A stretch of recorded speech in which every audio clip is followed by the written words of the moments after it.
Usually when we talk about a major historical turning point, there is this kind of expectation of visibility. Right, yeah.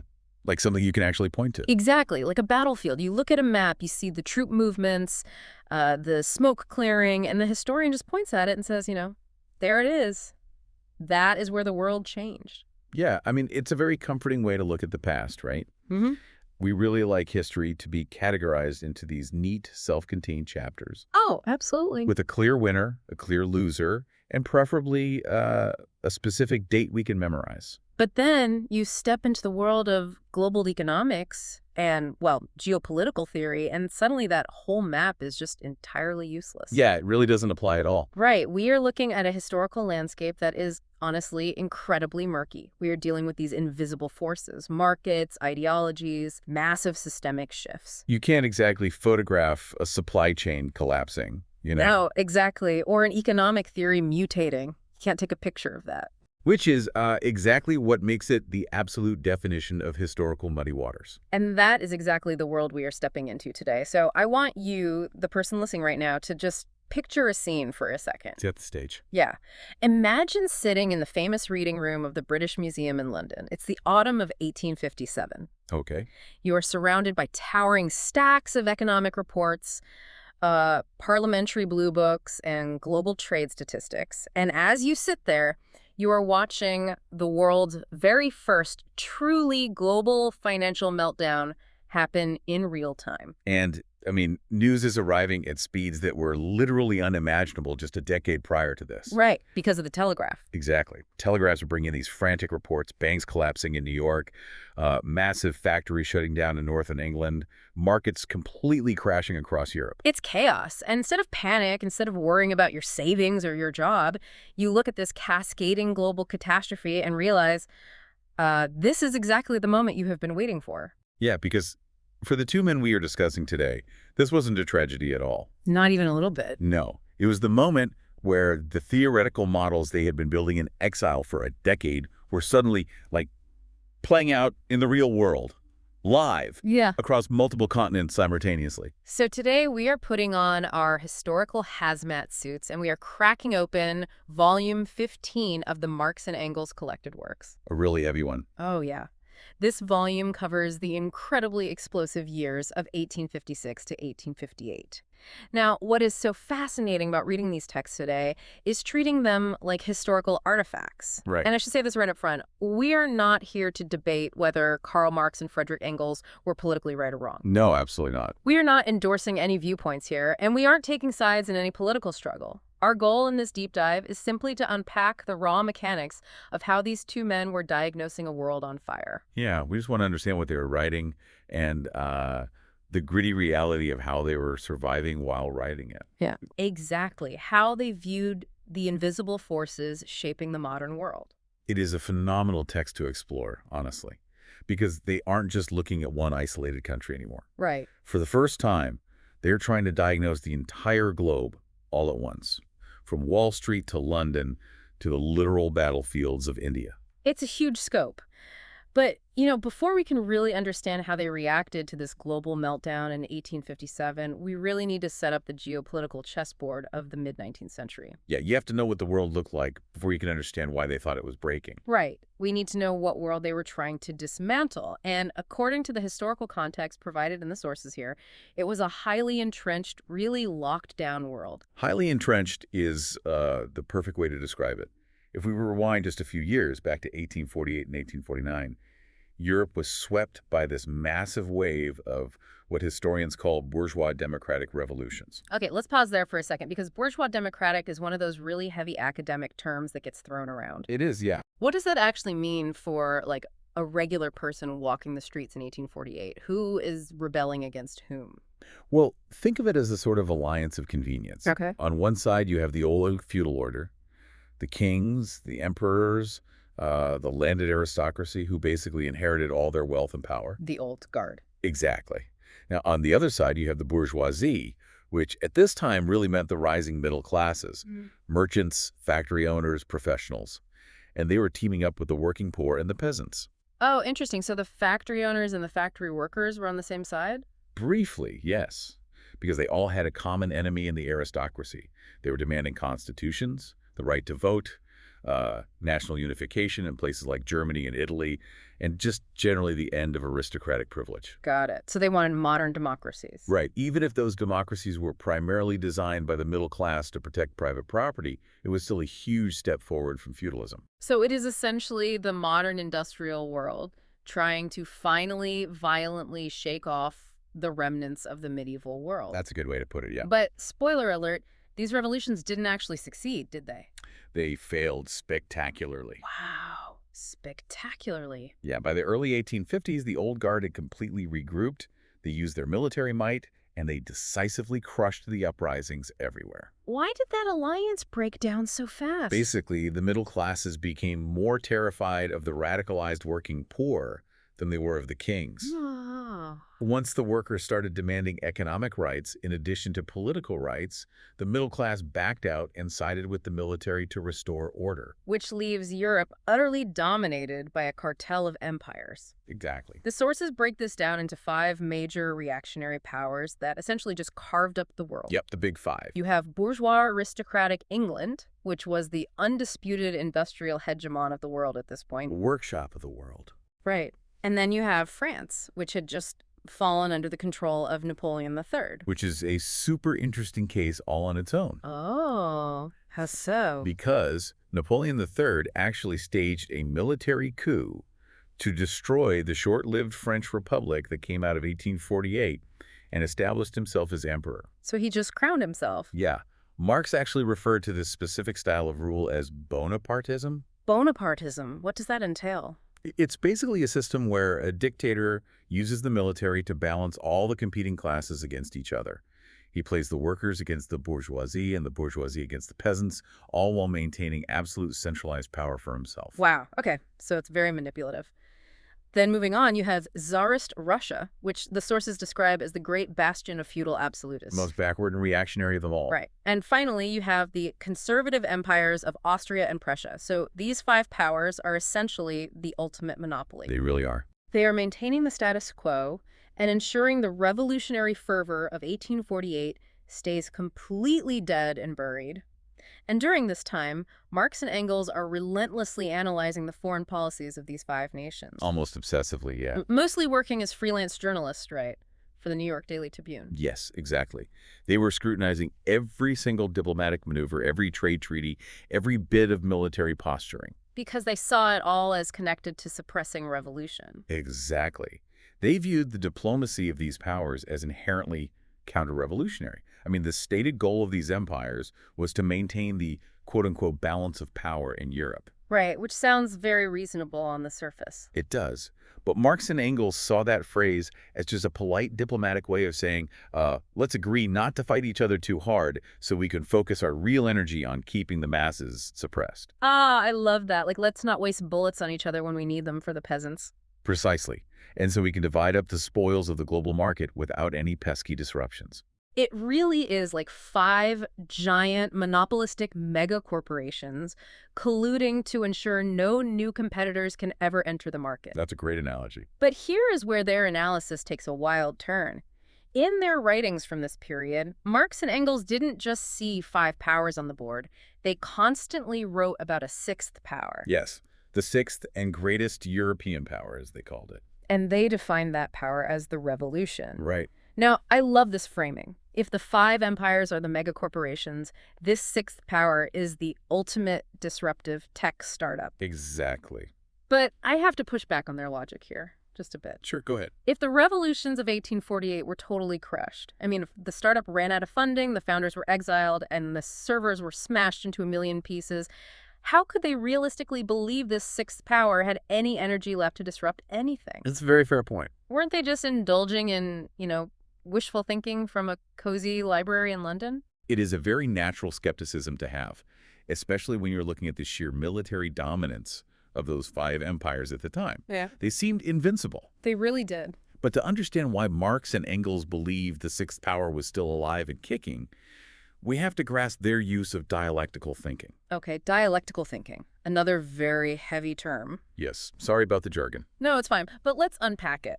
How is a dialectical thought process different from how, say, I might normally look at a political event on the news today? Okay, so standard way of looking at history is to see it as a series of isolated, static events. Like a timeline of dates. Right. An uprising happens, it is defeated by an army, therefore the uprising is over and the army won.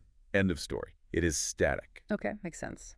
Dialectical thinking, which Marx actually inherited from the philosopher Hegel and then kind of adapted for his own materialist views, looks at the underlying contradictions. Contradiction. Yeah, and the continuous motion of systems. It assumes that absolutely nothing is static, and that every single system contains the seeds of its own transformation, or its own destruction. Oh, I see. So a seed isn't just a hard little pebble. It is a contradiction that will eventually destroy its own shell to become a tree. That is a perfect analogy, honestly. Beautifully put. So, applying this dialectical seed idea to 1850s Europe. Right, the five powers. The five powers had suppressed the Utical uprisings, yes. Yeah. They smashed the barricades, they executed or exiled the leader. They crushed the shell. Yes. But they had not stopped the underlying economic and social transformations that caused those uprisings in the first place. Industrialization was still ripping through these societies. Factories were still being built at an insane pace. Peasants were still being pushed off their ancestral land and funneled into these grimy cities. So the pressure is still building. Exactly. This massive, disenfranchised working class was growing larger and larger every single day. I see. So the kings kept their thrones, but the ground beneath the thrones was literally still shifting. Yes. The drive for profit clashing with the poverty of the workers, that fundamental systemic stress, was actually accelerating, not stopping. Therefore, to Marx and Engels, the sixth power wasn't dead just because there wasn't a protest happening on a Tuesday in Paris. Right. It's not about the visible protest. It was dormant. It was gathering strength below the surface as a direct result of the five powers' own economic policies. Wow. They were essentially acting as geopolitical seismologists, right? Yes. Scanning the foundations of these five megacorporations, Yeah. just waiting and looking for the structural cracks. They're looking for the spark that will reawaken the masses. Exactly. And as we move into 1857, that spark doesn't come from a diplomatic blunder. It doesn't come from a rival army marching across a border. No, it doesn't. It comes from the economy itself. The crack in the foundation was the panic of 1857. Which is universally recognized by economic historians today as the very first truly synchronized global capitalist crisis. First of its kind. The sources show Marx comparing the incredible economic expansion of the early 1850s to a second 16th century. Yeah, he used that phrase. Let's dig into that because I think it's a great comparison. The 16th century was the era of global exploration, right? Right, the age of discovery, colonialism. The massive influx of plundered gold and silver from the Americas pouring into Europe. Yes, and that massive, sudden influx of wealth, combined with the opening of transatlantic trade routes, it completely upended the old, stagnant feudal economies of Europe. It blew the doors off. It was the violent birth of the early capitalist era. So Marx viewed the 1850s as a repetition of that exact phenomenon, but on a highly industrialized, much faster scale.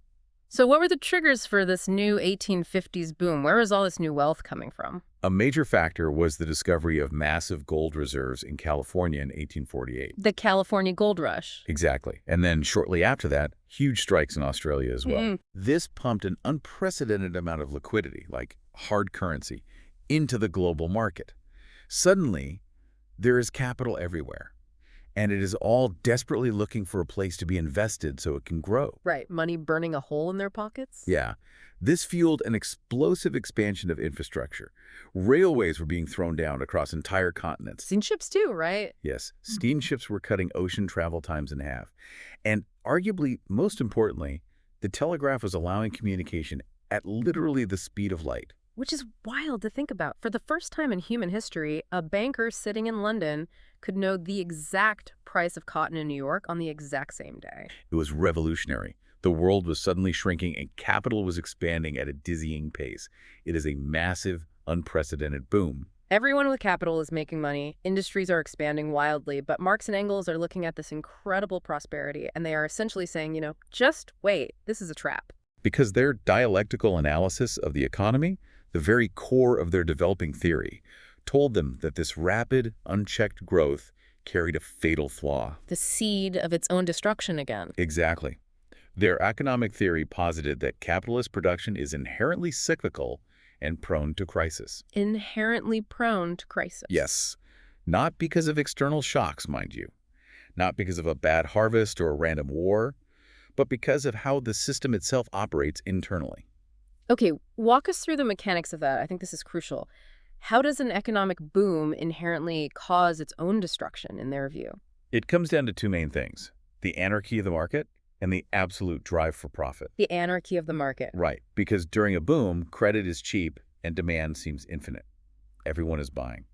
So a factory owner borrows a ton of money to build a bigger factory to produce, let's say, more textiles. Makes sense. But every other factory owner does the exact same thing at the exact same time. They don't coordinate. They're all competing blindly for market share. So they're all ramping up production simultaneously. But here's the catch. To maintain high profits in this competitive environment, they have to keep wages as low as possible. So they are producing a massive mountain of goods, but the workers who actually make up the vast majority of the population and the consumer base don't have the purchasing power to buy all those goods. Exactly. The math just doesn't work out. This leads to what Marx called a crisis of overproduction. A crisis of overproduction. Yes, and it is a very unique type of crisis historically. I mean, in feudal times, people starved because there wasn't enough food, right? A famine, a drought. A natural lack of resources. Right. But under capitalism, Marx noted, people starve because there's actually too much food, too many goods, and they just can't be sold profitably. So the inventory just sits there in warehouses. Gathering dust while people go hungry outside. Exactly. And when the inventory just sits there, the factory owner obviously can't pay back the massive loan they took out to build the new factory. So they default. The credit dries up instantly across the board. The factory closes. The workers are laid off. Which means the workers have even less money to spend now. Right, which then causes other businesses down the line to fail. Yeah. It's a vicious cycle. And because the market in 1857 was now truly global, tied together by those shiny new telegraph wires and fast steamships we talked about. Marx and Engels hypothesized that the next crash wouldn't just be localized to one country, it would be a worldwide contagion. Exactly. They saw it coming. And their prediction was, frankly, spot on. In August 1857, the panic actually starts in the United States. Yes, in Ohio. The Ohio Life Insurance and Trust Company, which was a major financial institution, suddenly collapses due to huge overspeculation in railroad development. The railroad bubble burst. And thanks to those telegraph lines, the panic just jumps the Atlantic. It hits Liverpool, it infects London, it spreads to Paris, to Hamburg, all the way down to South America. It is a terrifying global domino effect. It was unprecedented. And if you read their personal letters from this exact period, Marx and Engels, you can see this sheer, almost giddy excitement between them. Yeah, the tone of their letters is wild. They are tracking the spread of the crisis worldwide, like it is some sort of geopolitical sporting event. They are frantically exchanging data on bank failures, commodity price drops, factory closures.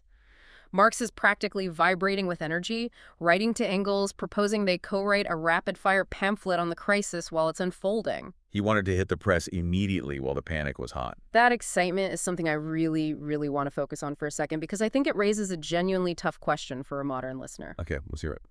We are talking about a severe economic depression. On the ground, in reality, real people are losing their jobs. Families are being thrown out of their homes. People are literally starving in the streets of London and New York. It was devastating for the working class. Right. And Marx and Engels, who position themselves as the ultimate champions of the working class, are essentially sitting in their studies, furiously taking notes and saying, this is fantastic news. How do we reconcile that seemingly cold, analytical detachment with the immediate human suffering happening right outside their windows? It is a vital question. Yeah. And it can absolutely sound ruthless to a modern ear, like they're just ivory tower intellectuals cheering on misery. Exactly. But to really understand their reaction, we have to look past that immediate moment and look at their long-term objective. It wasn't that they lacked empathy for the workers losing their livelihoods. I mean, they were poor themselves. Exactly. They were intimately, painfully familiar with poverty themselves. However, they firmly believed that the capitalist system, even during the so-called boom times, was a state of constant, quiet violence against the working class. So to them, the prosperity of the 1850s, that whole boom, was just an illusion. An illusion built entirely on exploitation. They believed that the capitalist system was fundamentally incapable of providing permanent stability or genuine freedom for the masses. It was a machine that chewed people up. Yeah. Therefore, the only permanent solution to all this suffering was systemic change, the complete overthrow of the capitalist mode of production. And systemic change rarely happens when the middle class feels comfortable and the workers have, just enough crumbs to survive on. Exactly. The status quo is incredibly sticky. Very sticky. People do not risk their lives on a barricade if they have a steady paycheck and a full pantry, even if the system is unfair. Marx and Engels believed the crisis was the necessary friction to ignite that systemic change. The necessary friction. The 1857 crash proved to the workers, in stark, undeniable physical material terms, that the system was inherently unstable and totally irrational. It stripped away the ideological illusion. Yes.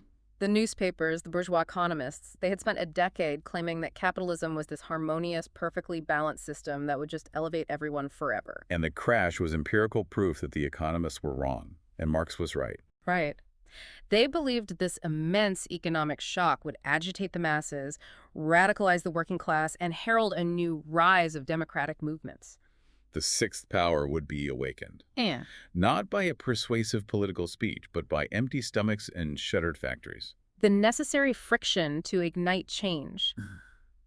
That reframes their excitement completely for me. It wasn't about enjoying the misery. It was about seeing the vulnerability of the machine that caused the misery in the first place. That's exactly it. And for Marx, this global fire isn't just a news item to write a quick column about. It becomes the ultimate catalyst for his life's work. It lit a fire under him. The panic forces him to synthesize years and years of research to explain exactly why the crash happened, which leads us to the writing of the economic manuscript of 1857-58. A hugely important text. Right. For those who study political economy, this massive text is often referred to as the Grundriss. Which just means outlines or foundations in German. Right. And it is considered the first incredibly detailed rough draft of what will eventually become his absolute masterpiece, Capital. The sheer intellectual output during these months is just staggering. Marx is working through the night, fueled by cheap cigars and strong coffee, synthesizing mountains of data from the British Museum. He's basically a one-man research institute. He realizes that when the crisis inevitably radicalizes the working class, they're going to need a theoretical foundation. They need a playbook. Right. Yeah. They need to know exactly how the system they are fighting actually operates beneath the surface. And the sources give us a fascinating glimpse into how his mind was organizing this colossal project at the time. In a letter to Engels, he outlines a 6-book plan. Yeah, the original scope was massive. It shows the sheer scale of his ambition. He planned to write Book 1 on capital, Book 2 on landed property, Book 3 on wage labor, Book 4 on the state, Book 5 on international trade, and Book 6 on the world market. It is nothing less than a complete blueprint for analyzing the entire architecture of global human society. He was attempting to map the DNA of the modern world. And he breaks down Book 1, the book on capital, into 4 distinct sections. Capital in general, competition, credit, and share capital. He is really dissecting the monster part by part. Very methodically. But amidst all this outlining, I want to bring in a specific quote from a letter Marx wrote to his friend Joseph Wedemeyer during this intense period. Oh, this is a great quote. Marx says, "I hope to win a scientific victory for our party." A scientific victory. Now, I find that phrasing highly revealing, but honestly also a bit strange. How so? Well, isn't it odd to think of a dense, highly academic economic manuscript, filled with algebra, commodity analysis, and historical tangents as a weapon for a political party? I see what you mean. It is like someone saying, I'm going to write an 800-page PhD dissertation in economics to win a street revolution. How does a theory on paper translate to a victory in practice? To understand why he called it a scientific victory, we really have to look at the distinction Marx and Engels made between their theories and the socialist thinkers who came before them. Okay, who came before them? Before Marx, there was a rich tradition of what they labeled utopian socialism. Think of figures like Charles Fourier or Robert Owen. What was the utopian approach exactly? How did it differ? The utopians look at the horrors of the Industrial Revolution, children working on coal mines, rampant disease in the factory slums. And they said, this is morally abhorrent. It is unfair. Which it was. Definitely. And their solution was to say we should appeal to the reason and the conscience of the ruling class, and we should build cooperative egalitarian communities based on justice. So it was an appeal to morality, a complaint about fairness, basically. Exactly. But Marx and Engels argued that moral complaints have literally never changed the course of history. Right. The ruling class won't just give up power because you asked nicely. The ruling class will never voluntarily hand over their wealth and power just because you write a convincing essay explaining that exploitation is mean. Right, that's not how power works. No. To defeat a system, you cannot just say it is bad. You have to understand its objective laws of motion.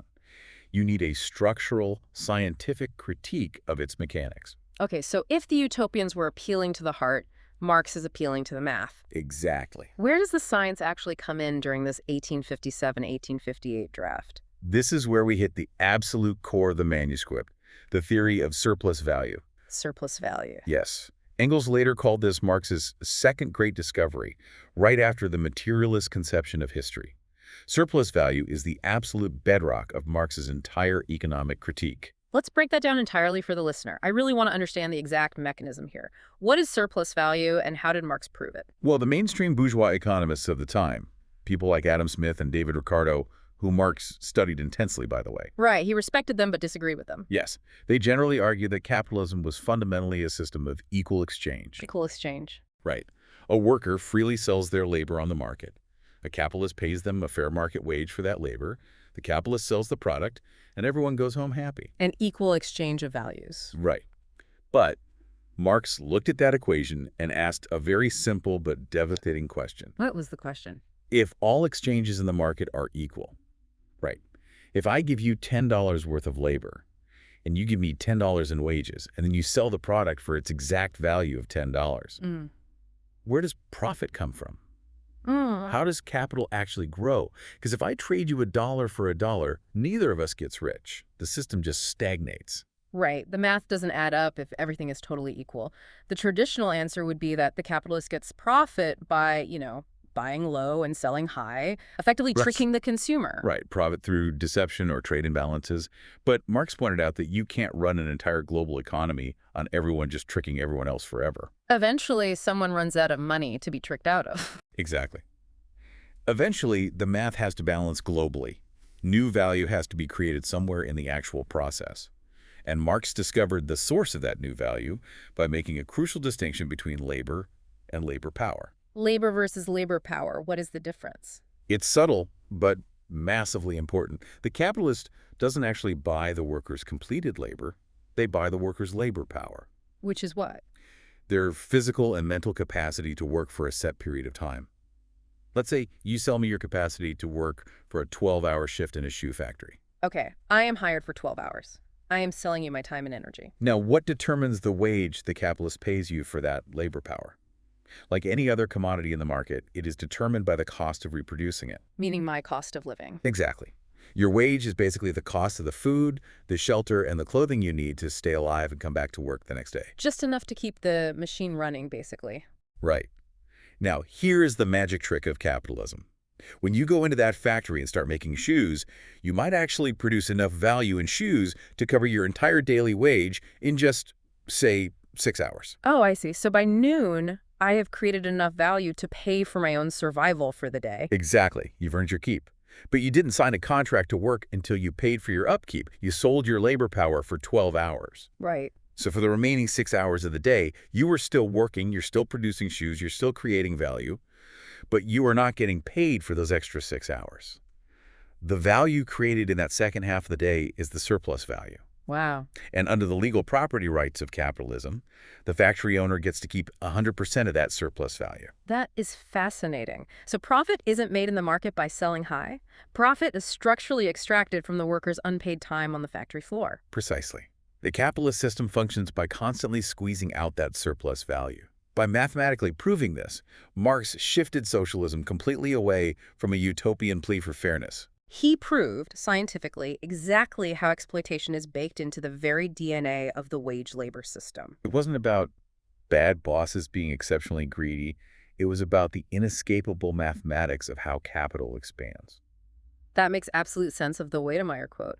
When he says he is writing a scientific victory for our party, he means he is handing the working class the undeniable mathematical proof of their own exploitation. Exactly. He is giving them the X-ray of the capitalist machine so they know exactly which gears to strike to break it. You cannot dismantle an engine if you don't know how it works. And Capital was intended to be the ultimate comprehensive manual for dismantling capitalism. That perfectly bridges the gap between the quiet library and the violent barricade.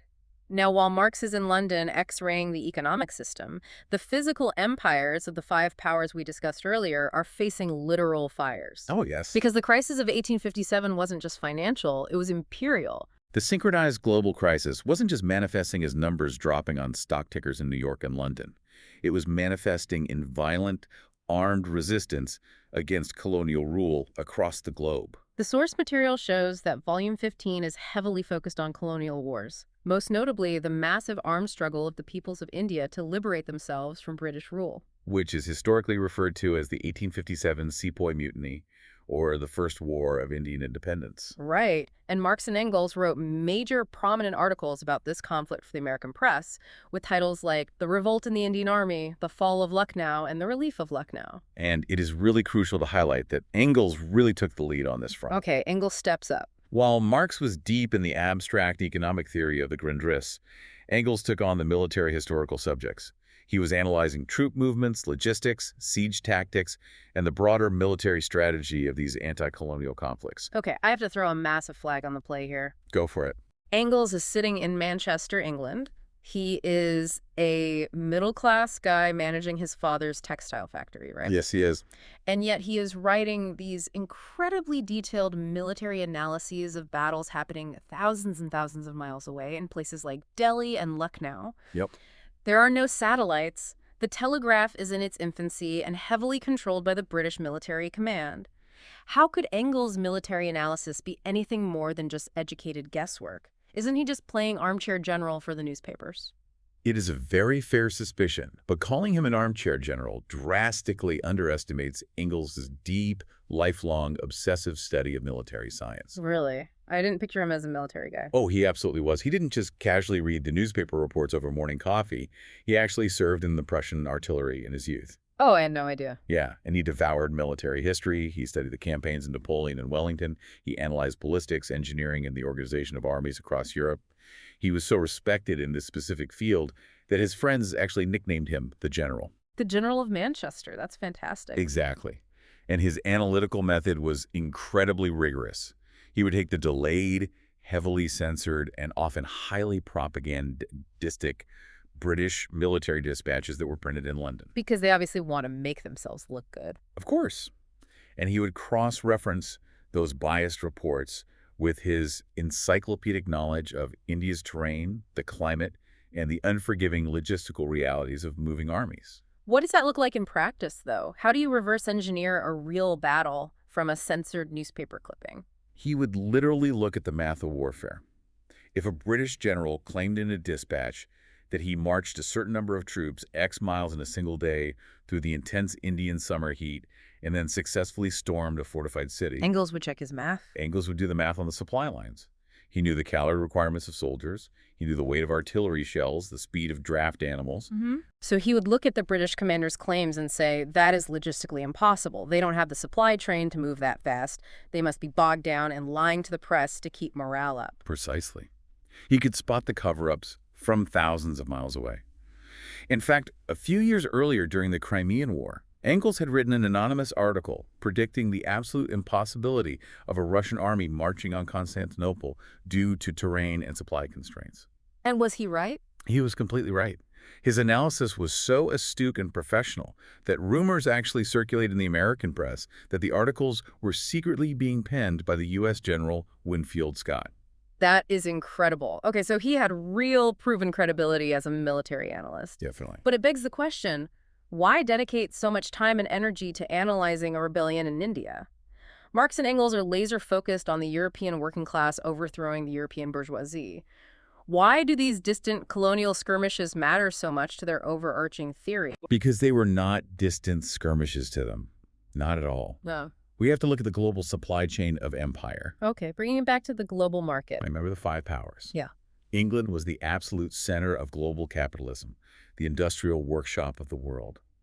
And India was the absolute jewel in its crown. Right. It was the source of immense extracted wealth, incredibly cheap raw materials, and a massive captive market for British manufactured goods. So India was the foundation that allowed the entire British monopoly to function. Yes. So an armed rebellion by the sepoys in India wasn't just a local administrative problem for the British Empire to swat away. It was a dagger aimed directly at the economic heart of global capitalism. Ah, I see.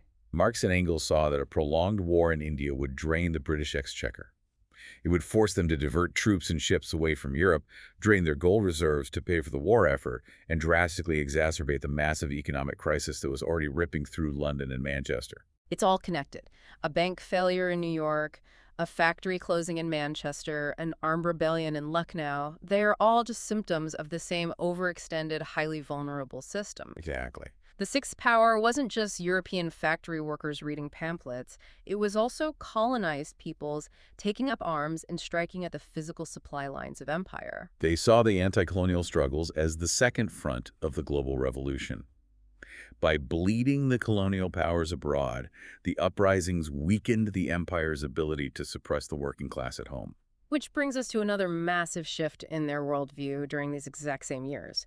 If England, the most advanced industrialized capitalist power on earth, is being threatened by rebellion in India, what was happening in the most backward reactionary power on the board?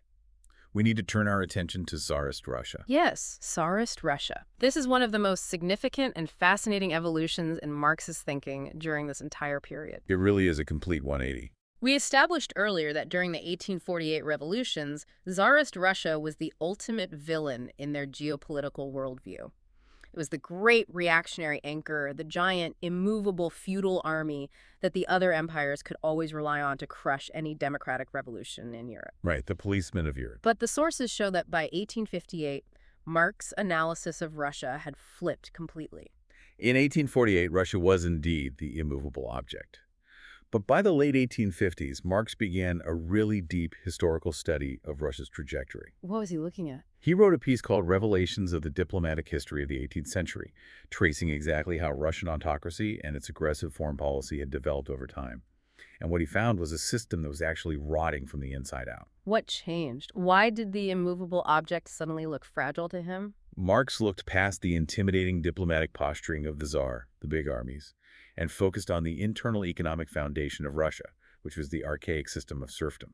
Right. We are talking about tens of millions of peasants who were legally tied to the land, essentially treated as property by the aristocracy. Which is brutal. It is brutal, but from an economic standpoint, it was an incredibly inefficient, backwards economic model compared to the fast wage labor system of Britain. And that inefficiency was brutally exposed by the Crimean War, wasn't it? Exactly. The Crimean War, which ended in 1856, pitted Russia against a modernized alliance of Britain, France, and the Ottoman Empire. And Russia lost terribly. They were humiliated. The war proved, in blood and steel, that a backward, serf-based agricultural economy simply could not compete militarily with industrialized nations anymore. Wooden ships and peasant armies cannot defeat steamboats, railways, and rifled muskets. The military defeat exposed the absolute economic rot inside the empire. And as a result, the internal pressure within Russia was building to an absolute boiling point. Marx paid very, very close attention to the growing wave of violent peasant disturbances across the Russian countryside. The serfs were getting restless. Very restless. He saw that the new Tsar, Alexander II, was being backed into a corner. The Tsar realized he had to modernize the country, which meant he was being forced to consider abolishing serfdom entirely. But, I mean, the Tsar isn't doing this out of the goodness of his heart, right? He isn't suddenly a champion of human rights and liberty. Not at all. Alexander II famously told his nobles, "It is better to abolish serfdom from above than to wait for the time when it will begin to abolish itself from below." He wanted to institute a highly controlled, top-down reform just to prevent a massive, violent peasant revolution that would strip the aristocracy of all their wealth and power. He is trying to install a pressure release valve on a boiler that is about to explode. Perfect analogy. Let me bring in a direct quote from the sources here. Marx writes about Russia in 1858, he says, "Combustible matter has accumulated under her own feet, which a strong blast from the west may suddenly set on fire." What a quote. It's so evocative, So what does this actually mean for the grand strategy they are mapping out? Hmm. Are we saying that Russia basically flips from being the ultimate bad guy in their worldview to the potential spark that could light up the whole world? That is exactly what happens, and it is a masterpiece of applying dialectical analysis to real-time unfolding events. How so? Marx and Engels understood the Tsar's dilemma perfectly. The impending abolition of serfdom, which eventually did happen in 1861, was intended by the Tsar as a conservative measure to save the autocracy. To keep things the same? Right, but Marx sees that it will have the exact opposite effect. How? They realize that abolishing serfdom would unavoidably shatter the old feudal economic base of Russia. You can't just suddenly free millions of serfs and expect everything to stay exactly the same. Right, the whole economy was built on them being tied to the land. It would brutally accelerate the development of capitalist relations. It would violently throw millions of peasants off their ancestral lands and into cities to become wage laborers, and it would awaken the masses from centuries of political slumber. So the pressure release valve was actually going to blow the boiler anyway. Exactly. By trying to save the empire, the Tsar was accidentally building the exact capitalist conditions that eventually lead to revolution. Precisely. They foresaw that an internal revolution in Russia was no longer just a pipe dream. It was becoming structurally and mathematically inevitable. And if the Tsarist autocracy fell, it would completely alter the balance of power in Europe. The great reactionary roadblock, the army that crushed 1848, would be gone. The sixth power would have destroyed the most entrenched of the five powers from the inside out. It's amazing how flexible their perspective is. I mean, they aren't dogmatic. When the facts on the ground change, they update their theories based on the new data. They're constantly adapting. But, as we sit here and discuss this, it is really easy for us to look back at these grand, sweeping geopolitical theories. The six-book plans for capital, the intricate military analysis of Indian sieges, the dialectical shifts regarding the fate of the Russian Empire. It all sounds very grand. It does. It is very easy to imagine Marx and Engels sitting in some quiet, serene ivory tower, calmly stroking their beards and charting the course of human history over a cup of tea. That is absolutely the mythology. But the reality of how Volume 15 was actually produced is far, far more chaotic and deeply stressful. Which brings us to the final piece of the puzzle, the hustle. The freelance hustle. Because the truth is, to survive this exact period, Marx and Engels were essentially gig workers. They were. They were producing a staggering amount of journalism, mostly for the New York Daily Tribune, and they were furiously writing encyclopedia entries for the New American Encyclopedia. This is where their personal letters to each other become absolutely invaluable historical documents. They strip away the marble statues and show the sheer, grinding material reality of their daily lives. What were their lives actually like at this moment? Marx was living in exile in London, constantly hounded by landlords and creditors. He was struggling with severe poverty, the tragic deaths of several of his children, and chronic, painful health issues. Oh. He is trying to write the greatest economic critique in human history, but he literally has to figure out how to buy coal for the fireplace so he doesn't freeze. He literally had to sell his analysis of the global capitalist market just to survive the global capitalist market. That is a brilliant way to frame it, yes. Yeah. The New York Daily Tribune was one of the most widely read progressive newspapers in America, with hundreds of thousands of subscribers. And Marx was officially their European correspondent. But he wasn't on some comfortable, steady salary. He was paid piece rate. He got a couple of pounds per article. So his daily reality is frantically researching in the British Museum all day, trying to track the massive 1857 economic crisis, Trying to formulate the theory of surplus value for the Grundriss. while also having to pause his world historic work to churn out a 1,500-word column on, in an obscure parliamentary debate about British budgets, just so his family could eat that week. Exactly. And when the deadlines piled up, or when Marx was too sick to write, which happened often, he called in his lifeline. The sources have this frantic, honestly hilarious quote from a letter Marx sends to Engels in Manchester. Marx is completely overwhelmed, the deadline is looming, and he just writes, "I haven't a moment to lose today, write about China." Just write about China. I love this so much because it sounds exactly like two college students trying to finish a massive group project at 3 a.m. It truly does. And the dynamic is incredible. Engels is working a full-time, highly demanding job managing a textile factory in Manchester. a factory, Yeah. by the way, that is subject to the very economic crisis they are writing about. Right. And after a long day of being a capitalist manager, he would stay up late into the night to bail his friend out. Engels actually wrote many of the articles that appeared under Marx's name in the Tribune, especially those brilliant military analyses of the Indian uprising we discussed earlier. And it wasn't just the newspaper, right? They were also doing encyclopedia work. Yes, the entries for the New American Encyclopedia. Yeah. This was pure, unadulterated hustle. How did that work? They were getting paid $2 per page of text. Literally paid by the page. Yep. So Engels is up late, writing highly technical entries on things like rifled cannons, cavalry, or the history of various European navies, literally just churning out word counts so they could scrape together rent money. It just grounds their lofty theories in this gritty, incredibly stressful modern reality. Anyone today who works in the gig economy or strings together freelance work while trying to pursue a passion project can completely relate to the panic of Marx saying, "I have no time, just write me 2,000 words on China so we get paid." Exactly. Their critique of political economy wasn't just a theoretical exercise. They were physically subjected to the intense pressures of the wage labor and freelance markets they were analyzing. Marx is theorizing about the alienation of labor while frantically writing articles about subjects he barely had time to research just to avoid eviction. And if we connect this back to their philosophy, it perfectly demonstrates the unity of theory and practice in their lives. How so? The core tenet of their historical materialism is that human consciousness is determined by material conditions.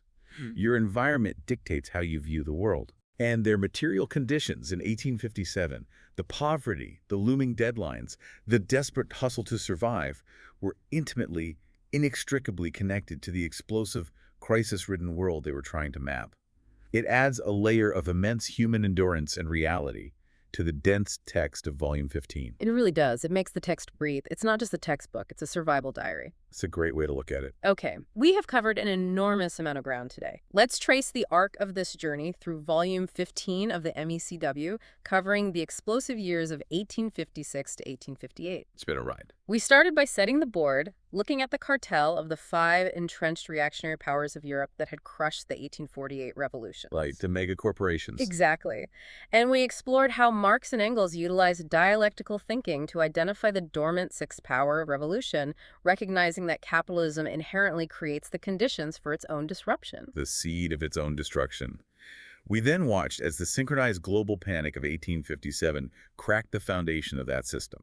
Right, the influx of gold and the speed of the telegraph created a huge crisis of overproduction, proving to Marx that the capitalist boom was inherently unstable and that systemic change was inevitable. Which then catalyzed Marx to lock himself away and forge his ultimate theoretical weapon, drafting the economic manuscript of 1857-58. The Grundriss.